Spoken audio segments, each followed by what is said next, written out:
Hola, esto es Real Biopolítica. Aquí encontramos a un periodista que justamente nos habla de la trampa de la Agenda 2030. Ya sabemos que la Agenda 2030, pues, es una agenda, es un pacto contra el futuro, ya hemos visto eso. Ahora vamos a verlo a través de este periodista de un modo más específico. Sí, vamos a verlo acá. Esta es la nota de Canarias, de Canarias Semanal. Mm, La primera a la izquierda, sí. Sí. Aquí está. Esta nota es del 20 de diciembre de 2024 y titula La Agenda 2030, un proyecto deliberadamente tramposo. El autor es Jordi Ruiz, un periodista, y nos habla de eso. Ya hemos visto por varias cosas de la Agenda 2030, ¿no? Hemos visto que es el grafeno, los insectos, hemos hablado aquí del Codex Alimentarium, demostrado los documentos oficiales del Codex Alimentarium de la ONU, de la FAO, te lo he mostrado acá, para que veas que en verdad sí, quieren darnos de comer insectos, ¿no? Que son tóxicos. Entonces, esa es la Agenda 2030, es lo que no quieren decir. Sí, vamos a ver, la Agenda 2030 es presentada en los foros internacionales como si constituyera la llave maestra del futuro de la humanidad. Disculpa.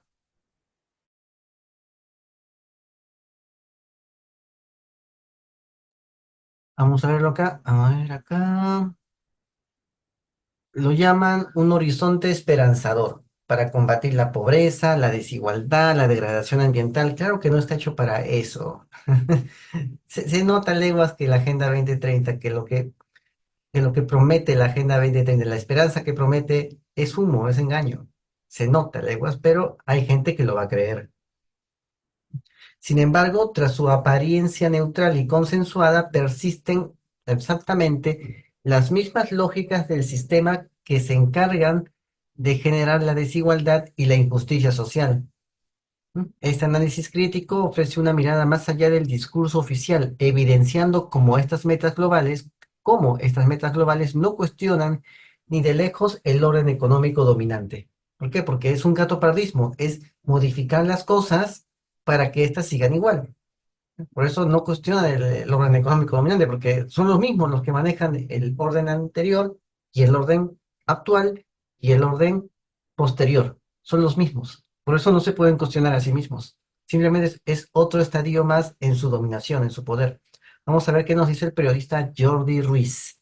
La Agenda 2030 para el Desarrollo Sostenible tiene sus orígenes en el amplio consenso internacional gestado en el seno de las Naciones Unidas, particularmente a partir de los Objetivos de Desarrollo del Milenio, del 2000 al 2015.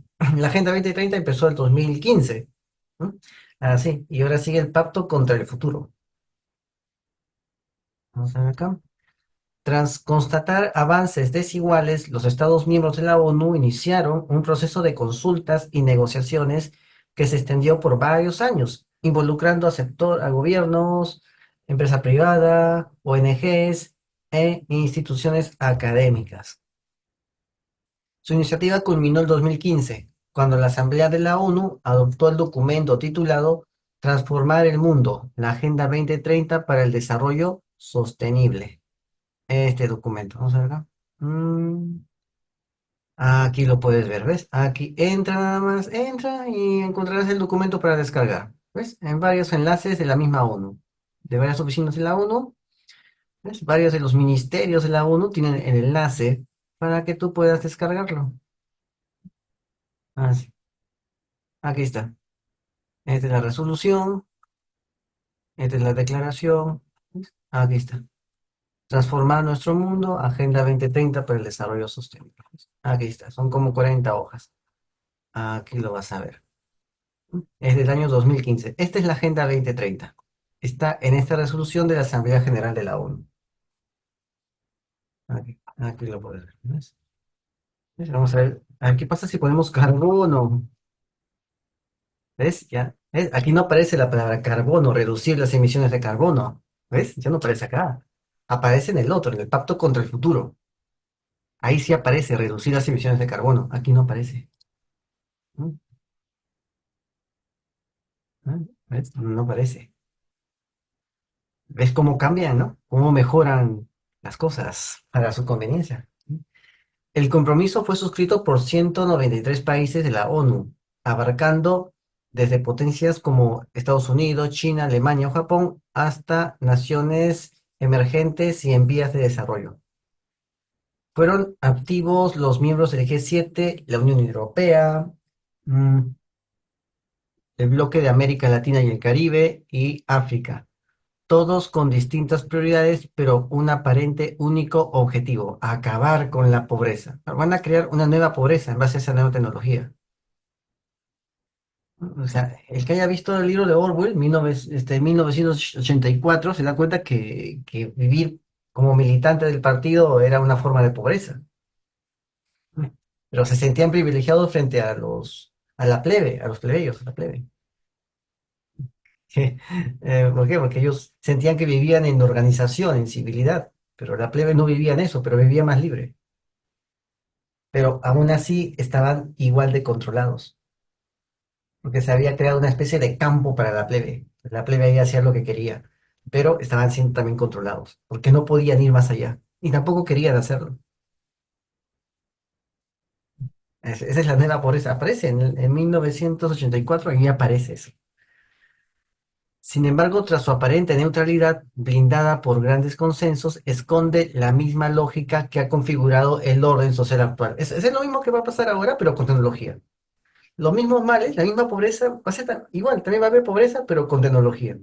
Va a haber desigualdad con tecnología. Va a haber injusticias, pero con tecnología. Va a haber lo mismo, pero con tecnología, lo cual lo hace peor.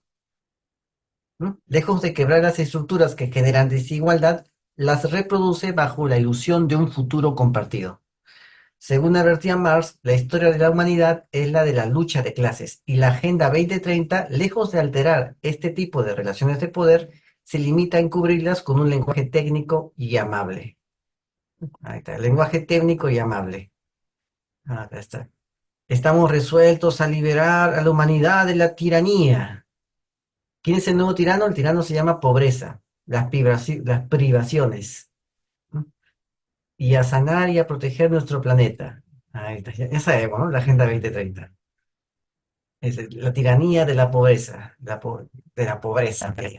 La pobreza es una tiranía, ¿no? Pero esos mismos grupos de poder son los que generan la pobreza y van a crear otro nuevo tipo de pobreza con su nueva tecnología. El desarrollo sostenible como palabra vacía. Ah, ya está. ¿Lograrán las propuestas medioambientales trascender el simple maquillaje verde? El concepto de desarrollo sostenible es tan elástico que puede servir para múltiples agendas. Es como un cajón desastre, dice, sin por ello transformar las raíces de la desigualdad. Mientras la promesa de erradicar la pobreza y la marginación se multiplican, se soslaya el análisis sobre la propiedad de los medios de producción, la concentración de la riqueza y la dinámica sistémica que consolida las asimetrías existentes. Ya hemos visto en anteriores videos cómo solamente 4 empresas manejan todo.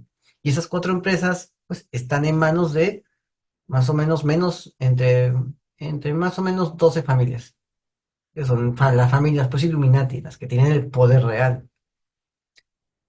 Ah, ya está. David Harvey, geógrafo, insistió en que las soluciones tecnocráticas no pueden revertir la lógica interna del sistema que fragmenta y marginaliza. Ya estamos viendo lo que ha pasado en la Dana de Valencia, ¿no? El cambio climático mata, dicen, ¿no? Bueno, en verdad ellos son los que han abierto las compuertas y todo, y el agua ha bajado con todo y lodo y ha enterrado a la gente, ¿no? Y entonces, cuando pasó eso, han salido los mismos del sistema, de esa misma pirámide de poder que ha ocasionado esa masacre, a a manipular a las personas y a decir que es por culpa de los gobiernos, de los políticos, claro que es por culpa de ellos, y que por lo tanto se necesitan a los tecnócratas para que gobiernen en vez de los políticos. Pero sucede que esos tecnócratas fueron los que obedecieron a los políticos y hasta ahora están callados. Obedecieron cuando había que abrir esas compuertas, cuando les ordenaron abrir las compuertas. Esos tecnócratas siguen callados. No porque los políticos le ordenen, sino porque hay alguien mucho más arriba que se le ordena, y no son los políticos. son esos mismos que manejan a los políticos. ¿Mm? Así vive la academia. La academia es así. Siempre hay gente que está manejando y está viendo todo lo que estás haciendo y sí, estás encontrando algo que no quieren que se sepa, simplemente saben cómo bloquearlo. La academia funciona así. No funciona para buscar la verdad, sino para bloquear al que lo está encontrando. Así funciona. ¿No? Las corporaciones continúan concentrando el poder, mientras se repite el mantra de la sostenibilidad para aplacar las conciencias. Ya hemos visto que esto se llama el tecnofeudalismo. Entra a Radio Política y lo vas a encontrar. Entra a nuestra página. Acá habla del sector privado como paladín del futuro. Ahí está. La corporatocracia. O sea, ya hemos visto que en películas como Roger Ball hay ese tema de las corporaciones que manejan el mundo. La pregunta es, ¿y quién es el dueño de las corporaciones? En la misma película le dicen al que busca esa información que pudo acceder a la máquina al cero, a la máquina maestra, al computador maestro, al cerebro mundial, le dice que esa información no se la puede dar. Ah, sí, no se la puede dar. No le puede decir quiénes son las personas que están detrás de eso. Porque detrás de esas personas debe haber otro poder ahí. Y ese poder de repente no sabemos si es humano o no. No lo sabemos. Pero sabemos que es otro poder, porque de otra forma esto no se puede manejar de esa manera. La agenda promueve alianzas público-privadas, inevitables para financiar las metas globales, pero no cuestionan el rol histórico del capital corporativo en la generación de la desigualdad. Ahí está. Las multinacionales, al amparo de la Agenda 2030, aparentan ser responsables mientras mantienen el control de mercados, recursos y tecnología. El gran capital define las prioridades y despoja a los pueblos de su capacidad de trazar otros caminos. Se camufla bajo la promesa de inversión, empleo y competitividad. En verdad es explotación y precariedad. O sea, estamos llegando al mundo orwelliano. El punto 4 es la desigualdad y el poder, un sistema sin transformación real. Las consignas de inclusión y equidad de la Agenda 2030 no están acompañadas de un análisis sobre la estructura de clase y el control oligopólico. O sea, ¿quiénes son los dueños? La pirámide social, ¿quiénes están ahí? Esa parte te la tapan. Y hablan de inclusión y equidad. ¿Equidad frente a quién? Si no sabemos quiénes son. Equidad, no sabemos exactamente quiénes son, pero sabemos que son grupos que están ahí arriba. Sabemos que hay gente ahí, pero no sabemos quién es exactamente. ¿Equidad frente a quién? ¿Mm? Para Immanuel Wallerstein, el sistema mundo moderno ha estado marcado por la concentración del poder, la riqueza, en un reducido número de actores hegemónicos. Ya, tecnofeudalismo. Ahora se llama eso tecnofeudalismo y está empezando ya. Y nadie se da cuenta. La agenda no altera este patrón. Las élites económicas mantienen su dominio, amparados en la medición del progreso, pero no el reparto real de los recursos. ¿Mm? Samir Amin denunció que sin rupturas profundas, las periferias continúan subordinadas a los centros de poder económico global. La Agenda 2030 sirve como un barniz que pretende hacer digerible el orden vigente. Punto 5. La cooperación internacional, una diplomacia de la dependencia. La cooperación internacional de la cual habla la Agenda 2030, vamos a ver si encontramos acá. ¿No? La cooperación. Cooperaremos en el plano internacional para garantizar la seguridad, el orden y la regularidad de las migraciones. ¿Mm? Aquí está la cooperación internacional para reducir las emisiones mundiales de gases de efecto invernadero. Acá está. Ese efecto invernadero son las emisiones de carbono. Ah, estas son las emisiones de carbono, gases de efecto invernadero. Acá está esa parte. Eso también está en el Pacto contra el Futuro. También está. Acá está. Las cooperativas, microempresas cooperativas y las multinacionales. Bueno, aquí. Vamos a verlo acá. La cooperación internacional. No rompe las jerarquías globales. ¿No? Los países que son desarrollados siguen imponiendo la dependencia estructural. Las formas encubiertas de colonialismo nos alertaban contra las ayudas, que en el fondo consolidan la subordinación. Estamos viendo lo que está pasando en África. Ayudas bajo la condición de subordinación. Si no te subordinas, si no llenas el container con oro y con minerales, simplemente ya no ayudan a las personas afectadas y esas personas van a irse contra el gobierno y lo van a derrocar por hambre. Así funcionan las formas encubiertas de colonialismo. La Agenda 2030, con su lenguaje de alianzas y colaboración, no afronta la realidad de un sistema internacional diseñado para mantener a ciertas regiones del mundo en un papel periférico. Facilita la entrada de capitales foráneos, explotación de recursos naturales y mano de obra barata. Y somete las políticas a los dictámenes de los inversores externos, es decir, las grandes corporaciones. El 6, la crisis ambiental, una solución tecnológica sin romper la lógica del beneficio. Son las metas ambientales 2030, un antídoto ante la catástrofe ecológica, pero en verdad encubren el afán de ganancia. Así. La naturaleza, tratada como un mero depósito de recursos, eventualmente pasaría factura. Sin embargo, la agenda se limita a estimular mercados de carbono, ¿ves? Fomentar energías limpias, pero controladas por grandes consorcios. Ellos manejan la energía, ellos tienen el control del caño y apostar por la eficiencia sin frenar el consumo desmedido, ¿no? Porque son los ricos los que consumen desmedidamente, es que gastan infinidad de carbono en sus yates, sus jets, ahí gastan bastante. La crisis ambiental tiene raíces en la dinámica misma de la acumulación, la relación entre naturaleza y capital. Pero la Agenda 2030 no pone en cuestión la lógica productiva, solo maquilla las consecuencias. Acá está, habla de la educación, la salud y las falsas promesas de inclusión social. O sea, van a universalizar la educación y la salud. Ya hemos visto cómo este, poniendo diademas en los chicos, diademas para monitorearlos neuronalmente. Otras palabras, ser pilotos de drones, para uso civil o para uso militar. Esa es la universalización de la salud y de la educación. Las escuelas y hospitales se privatizan y los servicios públicos se desmantelan. La agenda ofrece metas sin revisar las condiciones de trabajo docente y la estructura salarial. Acá está. Todo se privatiza.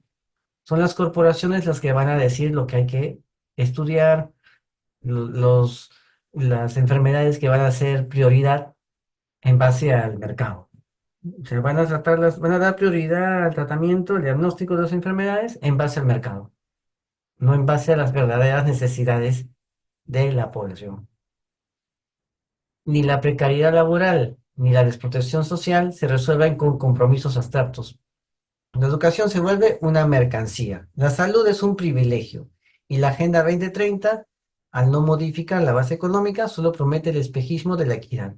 O sea, problema de salud, el público, vas a la salud pública, al establecimiento estatal, pésimo, pésimo servicio. Vas al establecimiento privado, tienes que pagar demasiado dinero, demasiado dinero.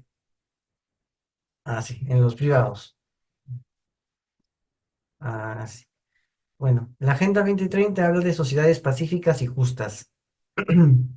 Omite el conflicto inherente a un sistema que provoca exclusión. ¿Mm? No menciona la represión contra las comunidades frente a los megaproyectos energéticos o mineros, ni el rol de las fuerzas estatales en contener la protesta social. La violencia estructural concentra la riqueza y marginaliza a las mayorías. La agenda evita describir cómo los intereses corporativos promueven políticas represivas y las instituciones se prestan para eso, poniéndose al servicio de los que pueden expoliar los recursos. Acá está. Bueno, número 9, democracia económica y participación popular. La Agenda 2030 no plantea la democratización de la economía ni el empoderamiento real de las comunidades. ¿Por qué? Porque es un nuevo tipo de feudalismo la Agenda 2030. Samir Amin insistía en que la necesidad de romper las cadenas del imperialismo económico para que los pueblos definan sus propios modelos de desarrollo. Pero ellos van a crear pues un modelo estándar para todos, así, un modelo estándar para todos. Y ese modelo va al servicio de las corporaciones, manejadas por unas cuantas familias. La participación ciudadana en la agenda se limita a la consulta superficial y a mensajes optimistas. Ujú. Think tanks, eso. Laboratorios sociales, donde te van a decir mensajes optimistas, mantras para que pares repitiendo cada rato, ¿no? Quédate en casa, el cambio climático mata, todos juntos contra el cambio climático. Así, así. Puros eslogans para que repitas y repitas. La agenda se limita a la consulta superficial. O sea, solamente te pide una consulta, marca una X, listo. ¿Frente a qué? No importa, ya te hemos dicho, solamente hemos colocado un resumen nada más de una frase, pero en verdad el contrato son 1000 hojas. Solamente marca la X. Ya, eso. Esa es la consulta superficial. Conclusiones. Una renovación del orden existente bajo nuevo embalaje. La Agenda 2030, presentada como horizonte moral y humanista, termina funcionando como una sofisticación retórica del orden imperante. Lenin describió el imperialismo como la fase superior del capitalismo, y esta agenda no es más que una reedición de esa expansión, bajo el pretexto de metas globales. Bueno, entonces, eso es la Agenda 2030, es una trampa, es una trampa.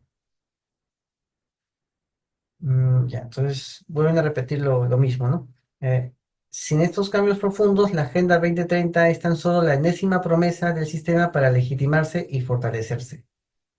Ninguna verdadera transformación surgiría de planes que no toquen las estructuras fundamentales de la propiedad, la producción y la distribución.